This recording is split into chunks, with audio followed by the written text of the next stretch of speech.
Quienes han volado en avión, generalmente uno cuando aborda, hay unas listas. En orden abordan el avión. Los que están prácticamente en la cola del avión suben de último. Les toca hacer más fila. Pero lo interesante es que cuando vamos subiendo al avión, parece que vemos las primeras sillas, unas personas un poco más cómodas, un poco más abollonadas, las sillas. Y a medida que vamos caminando en el avión, vemos que los demás, los de atrás, están como más estrechos, más incómodos. Pero además, aquellos que van en primera clase están mejor atendidos, porque llega un momento en que anuncian en el vuelo que van a dar un refrigerio. Y nosotros, los que estamos en la clase económica, nos miramos unos a otros, sacando snacks de toda parte, maletas, lo que puedan, porque generalmente no les van a ofrecer ni agua en este tiempo. Pero a los de primera clase les van a llevar, prácticamente todos están en torno a esa atención. Ahora, es muy interesante porque los pasajeros, aunque van en el mismo vuelo, vamos todos al mismo destino, hay una diferencia, hay una división entre primera clase y clase económica. Están divididos los pasajeros, a pesar de que van al mismo destino, vuelan en el mismo avión y a la misma velocidad. Y eso es algo que nos ayuda a entender un poco lo que estaba pasando en Corinto. Están divididos, precisamente porque había unos que recibían lo mejor y otros recibían lo peor. Y esta analogía es la que quiero que tengamos en mente para poder entender lo que está pasando en Corinto. Hay divisiones y también por aspectos socioeconómicos. Entonces, este es mi mensaje en esta mañana, hermanos. Al participar de la cena del Señor, prepara tu corazón para celebrar la unión con Cristo y con su iglesia. Al participar de la Santa Cena del Señor, prepara tu corazón para celebrar tu unión con Cristo, pero también con la iglesia de Cristo. Y he dividido este texto en 3 partes muy sencillas de comprender. De los versículos 17 al 22 vamos a hablar del problema que se estaba presentando en Corinto. Los versículos 23 al 26 vamos a entender el significado real de la celebración. El significado, y finalmente de los versículos 27 al 33 vamos a ver o a escuchar la advertencia. Entonces tenemos el problema, tenemos el significado y tenemos la advertencia.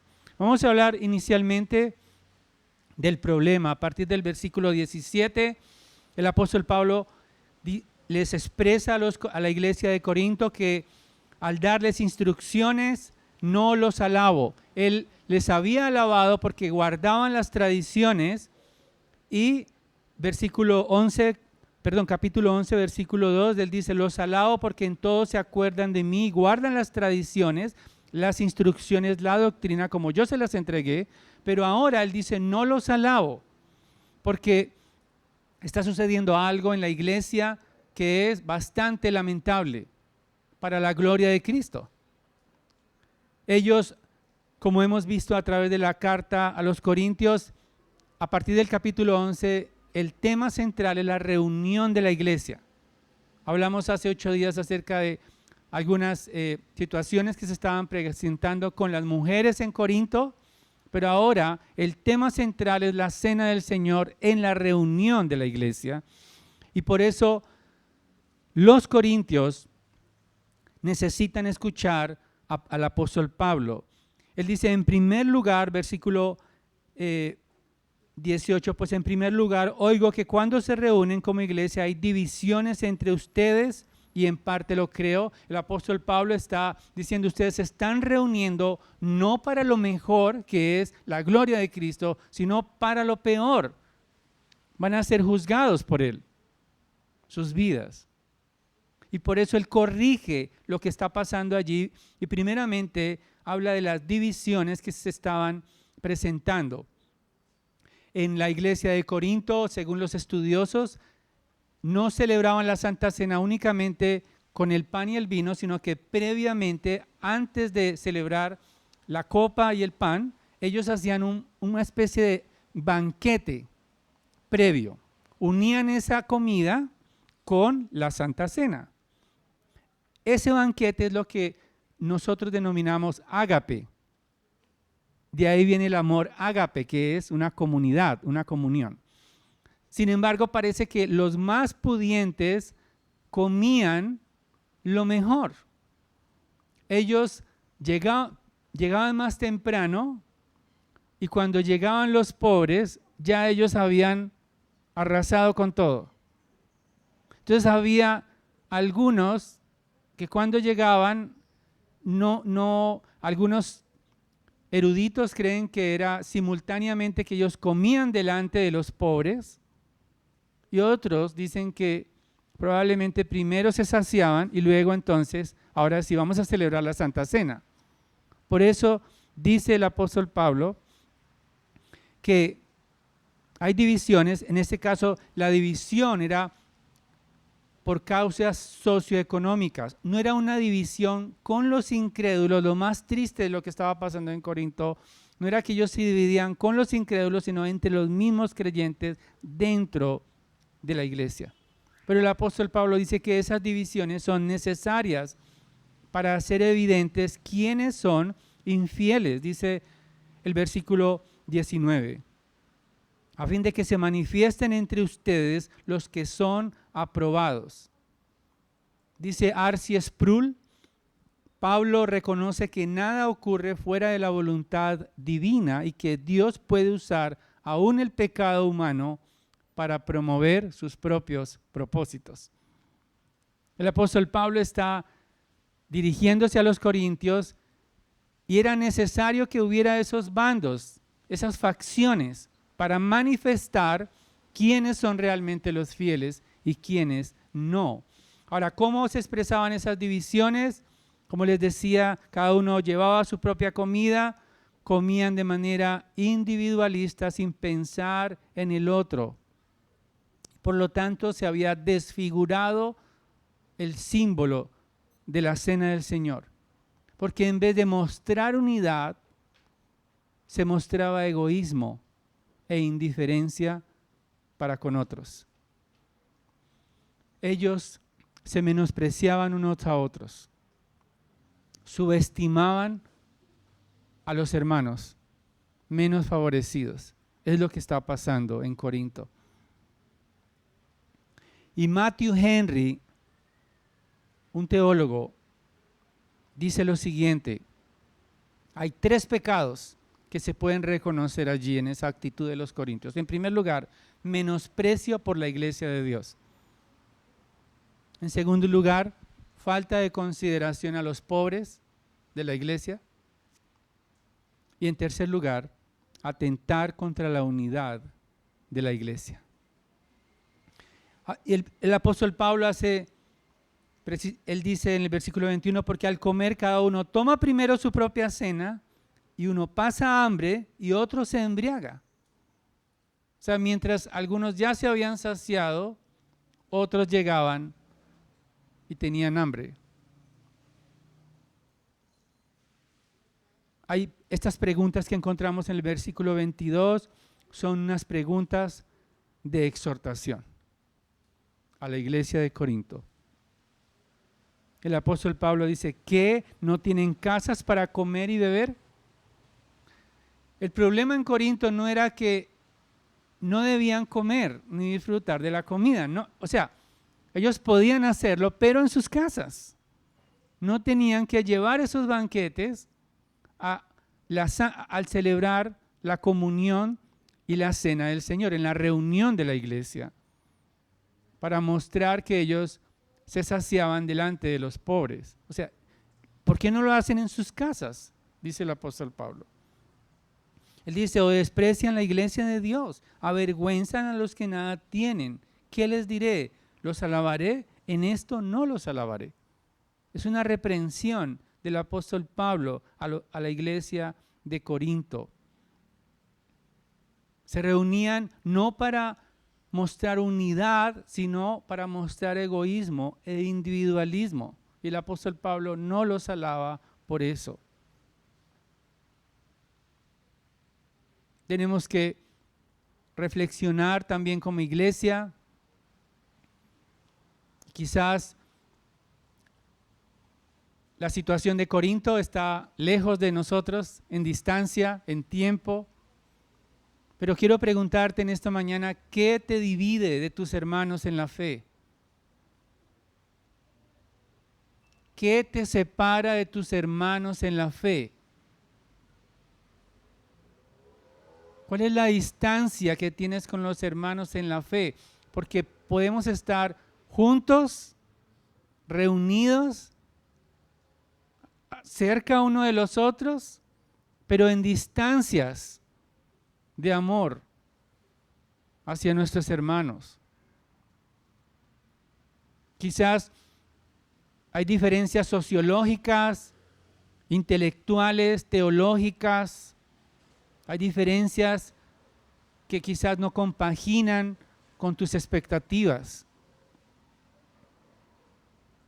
Quizás hay elementos de la personalidad de nuestros hermanos que quizás dicen, no, yo mejor me reservo a hablar con fulano porque... Entonces tenemos que examinarnos qué te divide de los hermanos en la fe. En este tiempo la ideología política está socavando y dividiendo a la sociedad. Está haciendo una división entre ricos y pobres. Y por eso esta ciudad estuvo convulsionada hace algunos años, socialmente, porque se alimentó tanto ese odio hacia los que tenían y los que tenían hacia los que no tenían, que se dividió y llevó casi una guerra campal. Sin embargo, Jesucristo pagó un alto precio para que puedas despojarte de cualquier división con tu hermano. Jesucristo pagó el precio para que podamos despojarnos de nuestro egoísmo, de nuestro individualismo. Y Jesucristo murió en la cruz, venció la muerte para capacitarte, para despojarte de cualquier interés individual, cualquier interés personal y buscar la gloria de Cristo e interesarte por otros. No solamente para edificarte individualmente con un sermón, sino también para poder compartir el amor unos con otros.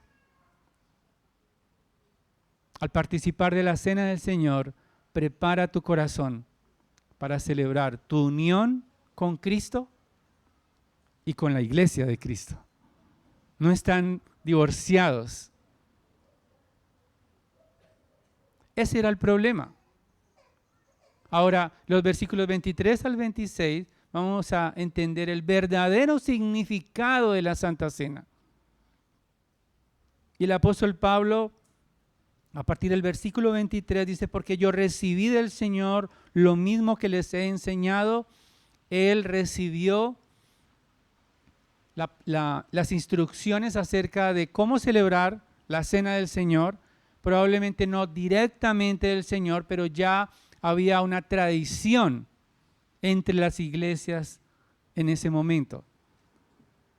El apóstol Pablo es consciente esa tradición, esas enseñanzas fueron dadas por el mismo Señor Jesucristo, y casi que usa las palabras literales que el Señor expresa en Lucas cuando se despide en la última cena. ¿Qué es lo que les ha enseñado? Versículo 23, que el Señor Jesús, la noche en que fue entregado, tomó pan y después de dar gracias lo partió y dijo: este es mi cuerpo que es para ustedes. Hagan esto en memoria de mí. La Santa Cena, está diciendo el apóstol Pablo, no tiene nada que ver con celebrar sus preferencias. No tiene nada que ver con celebrar sus propios deseos. Tiene un significado mayor. Es la centralidad de Jesucristo, nuestro Señor. Ellos se habían desviado del motivo para celebrar la Santa Cena, y Él les recuerda que Jesucristo, Él fue el que instituyó la Santa Cena. Es su cuerpo el que fue ofrecido para el sacrificio. Es su cuerpo el que fue clavado en la cruz, el que fue entregado por los pecadores. Es en memoria de Él que celebramos la Santa Cena. Dice el versículo 25, de la misma manera tomó también la copa después de haber cenado, diciendo: esta copa es el nuevo pacto en mi sangre. Hagan esto cuantas veces la beban en memoria de mí. Porque todas las veces que coman este pan y beban esta copa, proclaman la muerte del Señor hasta que Él venga. El apóstol Pablo enfatiza: recibid del Señor, que el Señor Jesús enfatiza que el Señor venga, el Señor Jesucristo. O sea, Él es el dueño absoluto de nuestra redención.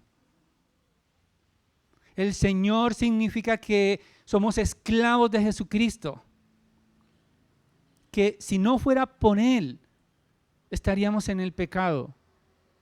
Seguiríamos nosotros también destinados al juicio eterno. Por eso, al recordar el pan y la copa, nos recordamos el acontecimiento más importante de toda la historia humana: el triunfo de Cristo sobre la muerte.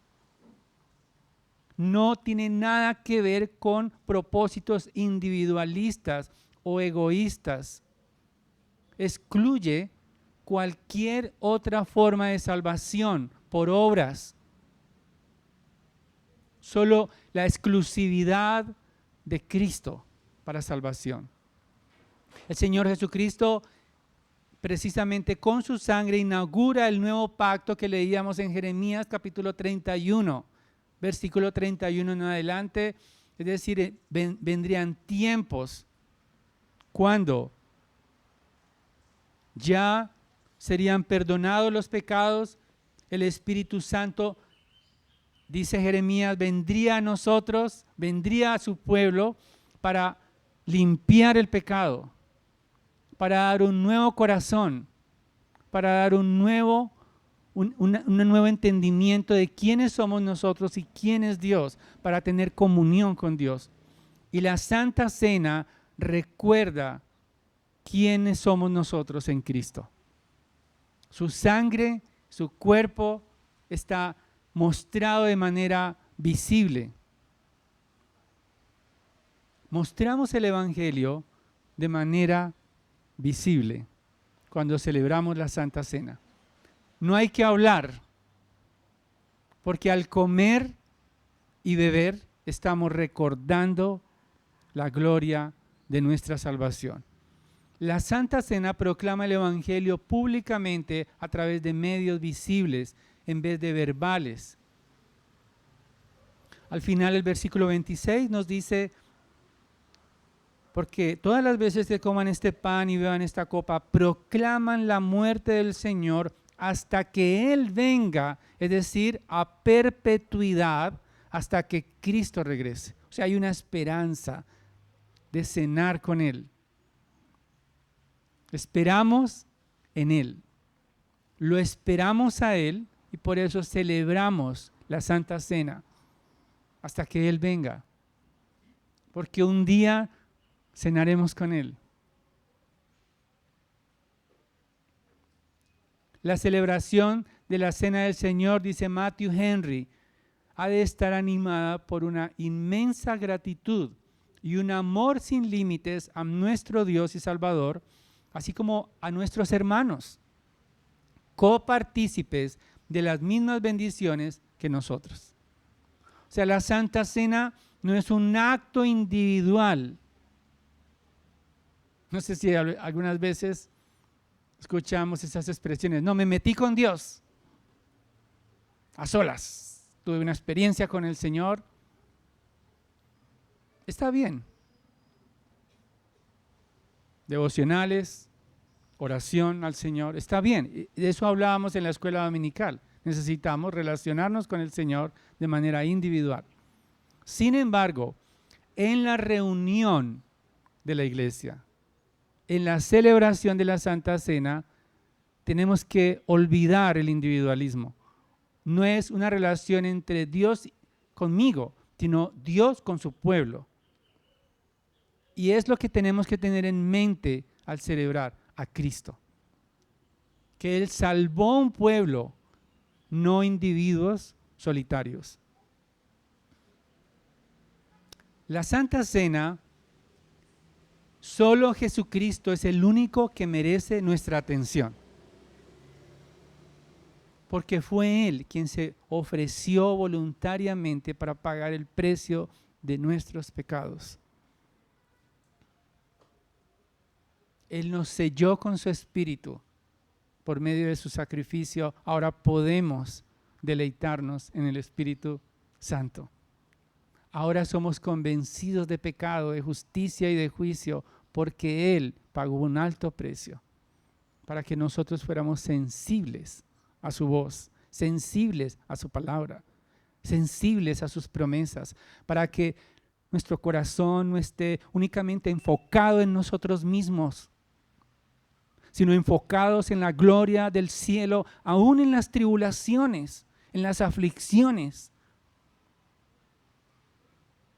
Porque Él es la mayor necesidad que tiene todo ser humano, ricos y pobres, sabios e ignorantes.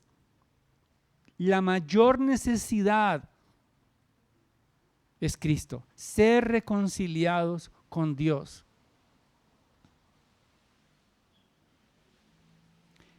Todos necesitan ser reconciliados con Dios porque son enemigos de Dios. Y si fuimos nosotros reconciliados, debemos celebrar a Cristo. Y por eso, al participar de la Cena del Señor, prepara tu corazón para celebrar tu unión con Cristo y tu unión con la iglesia de Cristo. Pero no solamente hay un problema, hay un verdadero significado, sino que hay una advertencia.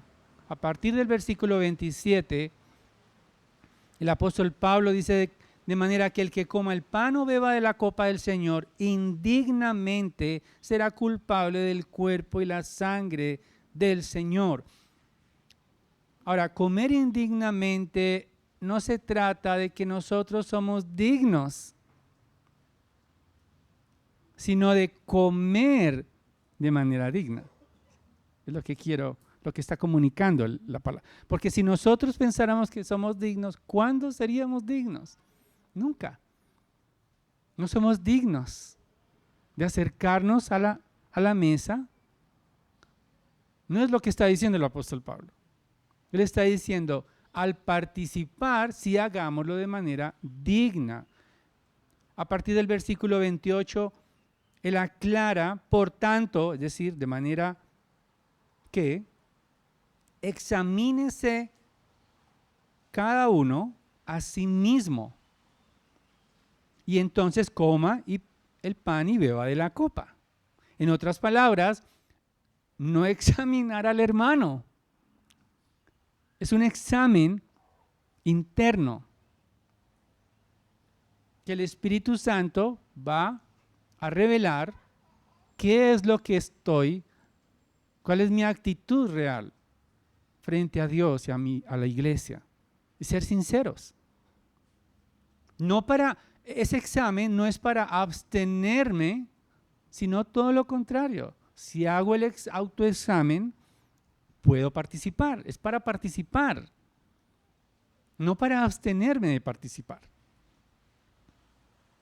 Porque ese examen interno, dice el apóstol Pablo, para no comer indignamente, significa que si tengo algo contra un hermano, confieso al Señor en arrepentimiento y me comprometo con Dios a resolver esa situación, esa circunstancia, abandonar esa actitud, no a continuar con ella, porque si continúo con la actitud, entonces voy a comer indignamente.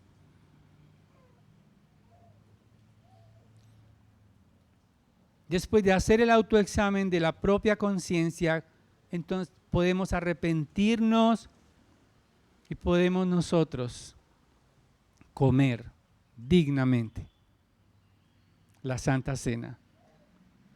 Pero si no lo hace, dice el versículo 29, porque el que come y bebe sin discernir correctamente el cuerpo del Señor, o sea, sin examinarse, sin dar el correcto significado a lo que se está conmemorando, sin darle la trascendencia de lo que está sucediendo y lo hace de manera mecánica,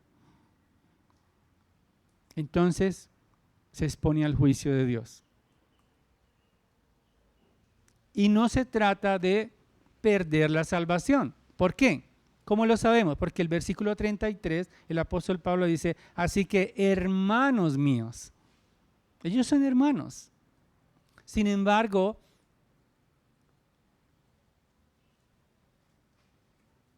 si no hay ese autoexamen y si no se discierne correctamente el cuerpo del Señor, come y bebe juicio para sí. Ahora, discernir correctamente el cuerpo del Señor tiene que ver con la iglesia, que es el cuerpo de Cristo. No pensar en la cruz, sino, claro, pensamos en el sacrificio, pero discernir el cuerpo significa entender que somos hermanos en la fe. Más adelante, en el capítulo 12, el apóstol Pablo utiliza la analogía del cuerpo para mostrar que nos necesitamos unos a otros. Que los dones espirituales son ¿para qué? Para servir a otros, para edificar a otros, miembros del cuerpo. Por lo tanto, la Santa Cena tiene que ver con un concepto correcto de qué es la iglesia de Cristo. Si alguien no entiende qué es la iglesia de Cristo, es mejor que se abstenga de participar, porque es no discernir el cuerpo, que es la iglesia. En ese sentido, alguien comería indignamente pensando que eso es, que no tengo relación con mis hermanos. O quizás por discriminar a otros. Y por eso el versículo 31 dice, pero si nos juzgamos a nosotros mismos, no seríamos juzgados. Al hacer el autoexamen, no nos exponemos al juicio de Dios, pero si no lo hacemos, si no discernimos correctamente, acarrea juicio, y el juicio es tal que es como si fuéramos culpables de la crucifixión de nuestro Señor. Estaríamos en la misma condición de aquellos que gritaban, crucifícanlo. Esa es la implicación. Entonces Dios si no hay un correcto autoexamen y si se participa de la Santa Cena de manera que no se entiende qué es la iglesia, que no se entiende quién es Cristo, acarrea juicio a los creyentes. Ese juicio de Dios, dice el apóstol Pablo, tiene que ver con la disciplina de Dios.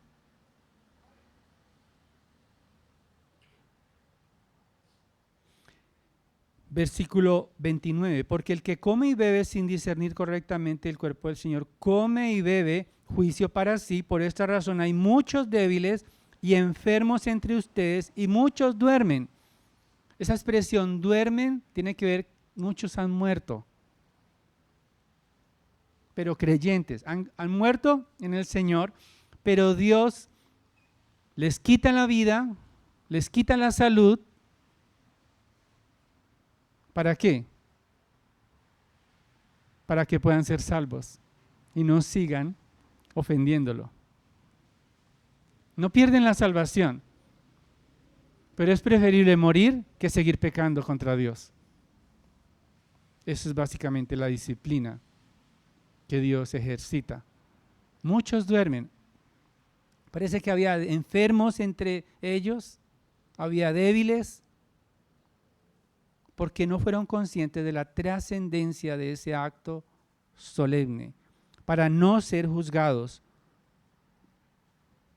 con el mundo. Dice el versículo 32, pero cuando somos juzgados, el Señor nos disciplina para que no seamos condenados con el mundo, que está bajo condenación. El mundo está bajo condena. Ya se emitió la sentencia contra todo aquel cuyo refugio no es Cristo. Hay una sentencia culpable, todos. Romanos, el apóstol Pablo, capítulo 3, dice, por cuanto todos han pecado y están, ¿qué? Destituidos de la gloria de Dios. Ya hay una sentencia y el Señor quiere, por medio de su palabra, que podamos reconocer la grandeza de la obra de Cristo, la solemnidad y también el amor por nuestros hermanos. ¿Qué aspectos prácticos debemos meditar entonces al participar en la cena del Señor? Hay dos aspectos. En primer lugar, examinar si comprendemos la importancia de la iglesia. Tenemos que examinar eso. Discernir correctamente qué es la iglesia es ser consciente de la unidad del cuerpo de creyentes por medio del Espíritu Santo. O sea, hay que analizarlo, hay que meditarlo, porque si no entiendo la importancia de la iglesia, es mejor abstenerme o arrepentirme por haber tenido en poco la iglesia y participar. Examinar si comprendemos la importancia de la iglesia es pensar, meditar si lo estoy haciendo de manera egoísta o no. No tiene sentido participar de la cena de manera egoísta. No tiene sentido. No tiene sentido comer el pan y beber de la copa si eres indiferente a tus hermanos en la fe. O lo peor, si estás resentido con alguno de tus hermanos en la fe. No tiene sentido participar de la cena si un creyente se comporta como un agente divisivo en la iglesia. O sea, si está fomentando los bandos entre creyentes.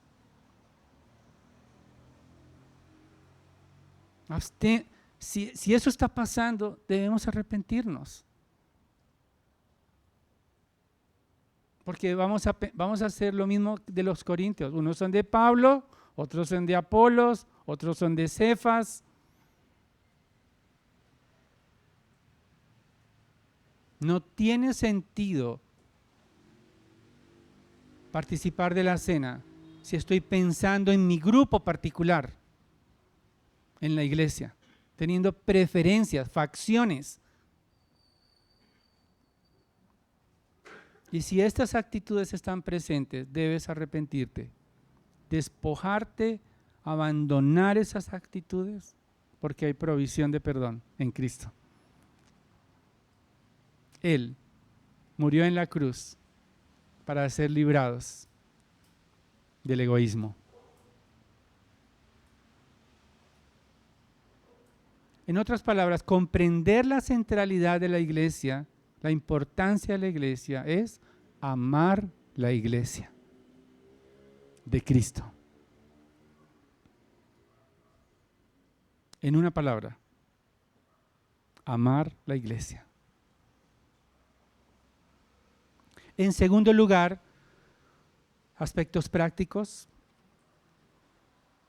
Necesitamos examinar qué tanto vemos la relevancia de la iglesia, pero también si comprendemos la centralidad de Cristo. Es importante entender el alcance del sacrificio de Cristo, la extensión de la redención, la trascendencia de lo que ocurrió en la cruz, porque si no, no vamos a participar de manera solemne,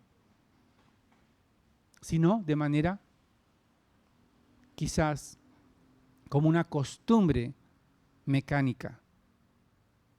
Comprender la centralidad de Cristo es desechar cualquier mérito propio, cualquier virtud personal para alcanzar el favor de Dios y confiar exclusivamente en la aceptación que tenemos en Cristo, del Padre.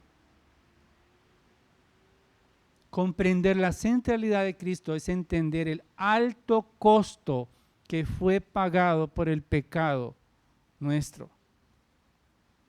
Cada pecado nuestro le costó a Cristo el dolor de la cruz.